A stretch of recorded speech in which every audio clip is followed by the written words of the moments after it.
In 2002, as airlines worldwide were still reeling from the financial devastation of September 11th, Virgin Atlantic took delivery of an aircraft the rest of the industry was already beginning to doubt: the Airbus A340-600, a four-engine wide-body stretching nearly 75 meters long, was at that moment the longest commercial passenger aircraft ever built. Virgin had committed to the program years earlier, signing on as the worldwide launch customer when the program launched in 1997. The aircraft was destined to compete with the Boeing 747-400 on ultra-long-haul routes. It carried passengers from London Heathrow to New York to Tokyo to Shanghai. But it carried something else too: 4 Rolls-Royce Trent 556 engines, in an era when twin-engine aircraft were proving they could do the same job on half the fuel. Within a decade, the A340-600's resale value collapsed. Virgin Atlantic, the airline that had championed this aircraft to the world, found itself operating 19 of them, while competitors flew efficient twin-engine Boeing 777s past them on every route. For decades, the conventional wisdom in commercial aviation has been brutally simple: fleet standardization wins. Pick one aircraft family. Train your pilots once, stock one set of spare parts, reduce complexity at every turn. Southwest built an empire on it with the 737. Ryanair proved it again. Every textbook says the same thing. Yet today, Virgin Atlantic operates 3 completely different wide-body aircraft types simultaneously: Boeing 787-9s alongside Airbus A350-1000s, alongside Airbus A330s. A fleet assembled from careful long-term planning and opportunities that had presented themselves earlier. In 2024, this airline posted record revenue of £3.3 billion, an operating profit of £230 million, and its first pre-tax profit since the pandemic. But here's what makes no sense. This is an airline that nearly ceased to exist in 2020. An airline that inherited aircraft from collapsed Air Berlin and operated planes with someone else's seats still bolted to the floor. Yet, British Airways, with all its scale, its massive Heathrow operation, its decades of network dominance, is watching Virgin Atlantic build one of the youngest, most fuel-efficient long-haul fleets in the world. So, how can an airline with 3 different cockpit types end up with a strategic advantage that purpose-built fleets can't match? To understand why Virgin Atlantic's fleet works, we need to understand how catastrophically its deliberate fleet failed. The A340-600 was supposed to be Virgin's future. When Richard Branson committed to the type in 1997, the logic seemed sound. 4 engines meant the aircraft could fly any route on Earth without the twin-engine range restrictions that still limited some operations. The A340-600 offered enormous passenger capacity on Virgin's most profitable transatlantic and Asian routes. But aviation economics shifted beneath the industry's feet. Extended range twin-engine operations, known as ETOPS, expanded rapidly through the 1990s and 2000s. Regulators certified twin-engine aircraft for longer and longer over-water flights. The Boeing 777-300ER emerged as the definitive long-haul workhorse, carrying comparable passenger loads while burning roughly 12% less fuel per seat. The trade-off that made the A340 attractive evaporated. Aircraft that offered routing flexibility couldn't match fuel efficiency. Aircraft that matched fuel efficiency didn't need 4 engines. The market chose efficiency. Overwhelmingly, Virgin Atlantic found itself trapped. They operated 19 A340-600s with no secondary market to sell them into. Lessors weren't interested. Some of these aircraft flew for barely a decade before being scrapped. The A340-600, named Misbehavin', was broken up after just 10 years of service. Meanwhile, Virgin also operated a fleet of older A340-300s and aging Boeing 747-400s. By the mid-2010s, the airline was burning through fuel and capital at rates its competitors had long since optimized away. British Airways had transitioned to twin-engine widebodies. Virgin Atlantic was flying the aviation equivalent of a museum collection. In April 2007, Virgin Atlantic secured 15 orders for the Boeing 787-9. In July 2016, the airline placed an order for 12 Airbus A350-1000s to replace the 747s. Then, the engines were not as reliable as everyone expected. Virgin Atlantic had introduced the Boeing 787-9 Dreamliner in October 2017, becoming the first European airline to operate the variant.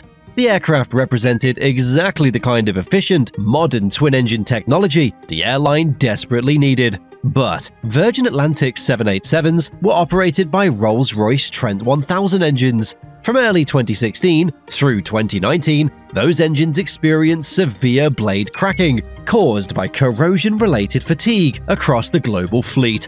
Aircraft were grounded for inspections. Replacement engines were scarce. Virgin Atlantic suddenly found itself with a fleet of modern aircraft it couldn't fly.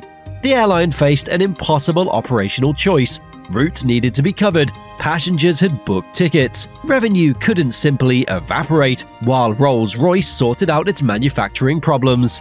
So, Virgin Atlantic did something it had to do. It had to delay the retirement of the A340-600s it had been desperate to eliminate. Aircraft that were burning fuel at rates incompatible with profitability remained in regular service because the modern replacements were sitting in hangars awaiting engine parts. And simultaneously, Virgin did something even more unorthodox. In 2018, the airline leased 4 Airbus A330-200s that had been abandoned following the bankruptcy of German carrier Air Berlin the previous year.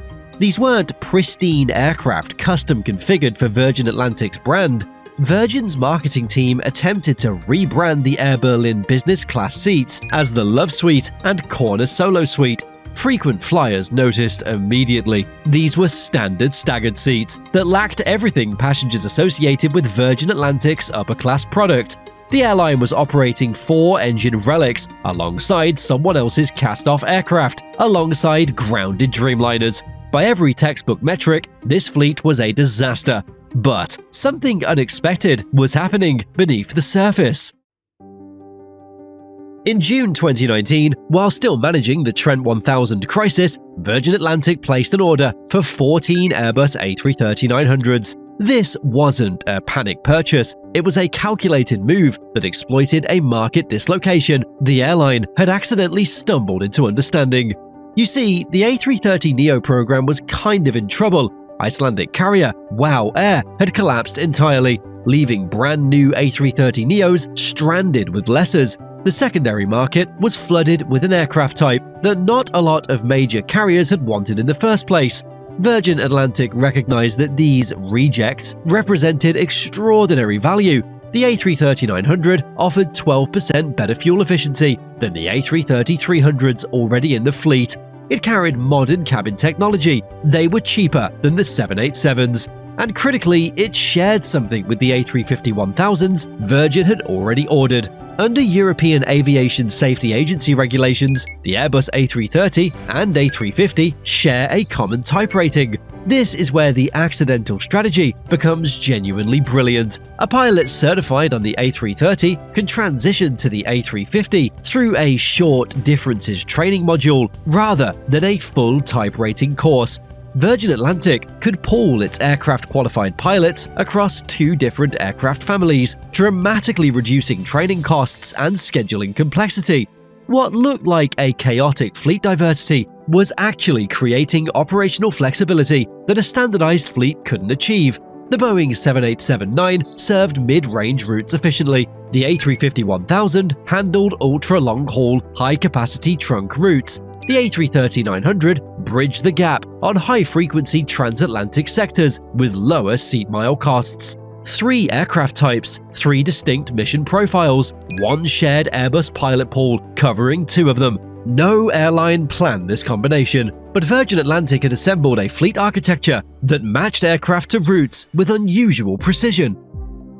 Then, COVID-19 arrived, and it nearly killed the airline entirely. In 2020, Virgin Atlantic filed for Chapter 15 bankruptcy protection in New York. The restructuring involved a £1.2 billion private refinancing package. Virgin Group invested £200 million. Delta Airlines, which holds a 49% equity stake, agreed to defer payments it was owed as part of the deal. Cost savings of approximately £280 million were identified. Fleet capital expenditure was slashed by £880 million. But the pandemic also delivered something no business plan could have manufactured. It eliminated every legacy aircraft from the fleet in a single stroke. The remaining Boeing 747-400s were retired immediately. The last A340-600s, which Virgin had been desperately trying to phase out for years, finally went to the breakers. In March 2020, the type flew its last revenue service. Overnight, Virgin Atlantic became an all-twin-engine operator. The aircraft that had been dragging the airline's economics down for 2 decades were gone. What remained was the nucleus of a modern fleet: 787s, A350s, and the first arriving A330neos. Sale and leaseback agreements with Dublin-based AerCap allowed the airline to take delivery of new aircraft while freeing immediate capital.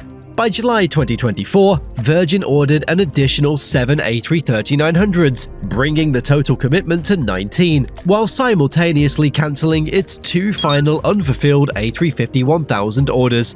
The airline was deliberately doubling down on the cheaper, right-sized A330neo over the larger A350, not because the A350 was a bad aircraft, but because Virgin had learned through years of forced experimentation that matching aircraft size precisely to route demand mattered more than operating the most capable aircraft available. But here's where this entire story takes a big unexpected turn. The significance of Virgin Atlantic's fleet isn't about fuel efficiency, and it isn't really about acquiring cheap aircraft. It's about what a mixed fleet of rejects can do to an entire industry's assumptions about premium positioning. Consider the financial transformation. In 2022, Virgin Atlantic lost £206 million. In 2023, it lost £139 million. In 2024, it lost £95 million, a significant improvement. Revenue hit £3.3 billion.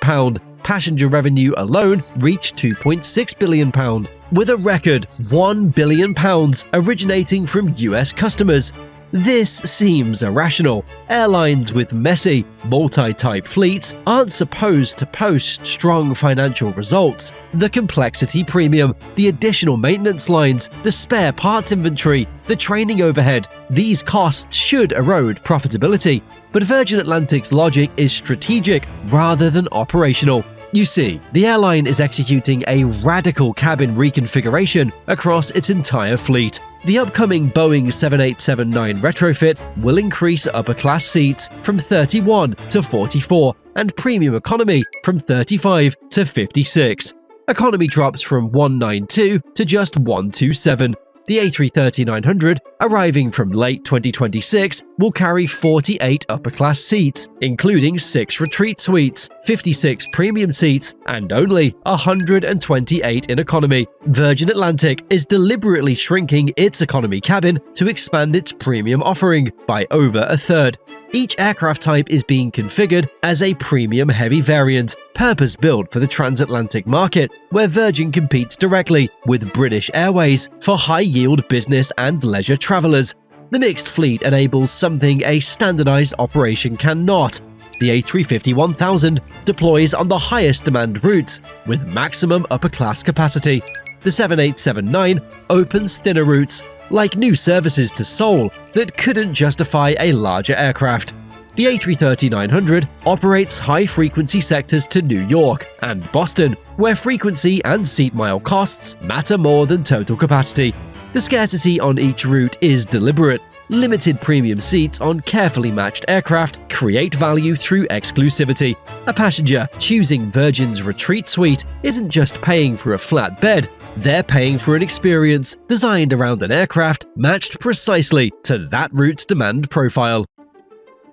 Most legacy carriers cannot replicate Virgin's fleet strategy, and the reasons are counterintuitive. British Airways operates massive volumes through Heathrow with a fleet optimized for network breadth. Its short-haul feeder operation funnels passengers into long-haul connections. The entire system depends on standardized capacity deployed at scale.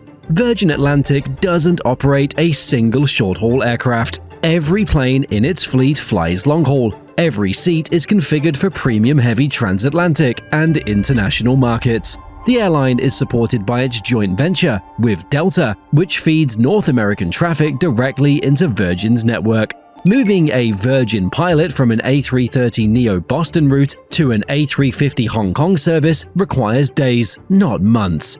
British Airways, for all its scale, cannot easily pivot to this model. Its fleet decisions serve a fundamentally different network architecture. Its cabin configurations must accommodate connecting passengers from dozens of short-haul origins.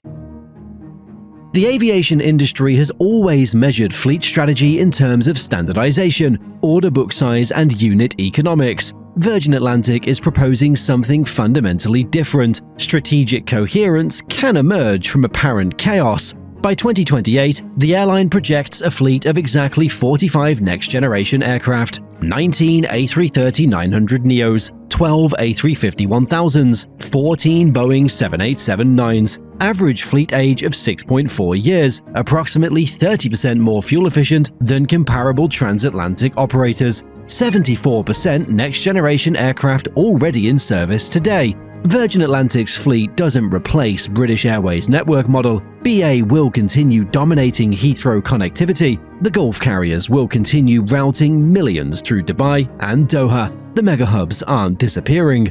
But Virgin has demonstrated that for certain passengers on certain routes, a precisely matched premium configured aircraft acquired at the right moment from the right distressed seller creates value that a standardized fleet simply cannot. The question isn't whether Virgin Atlantic built the perfect fleet by accident, it's whether the rest of the industry is really paying attention.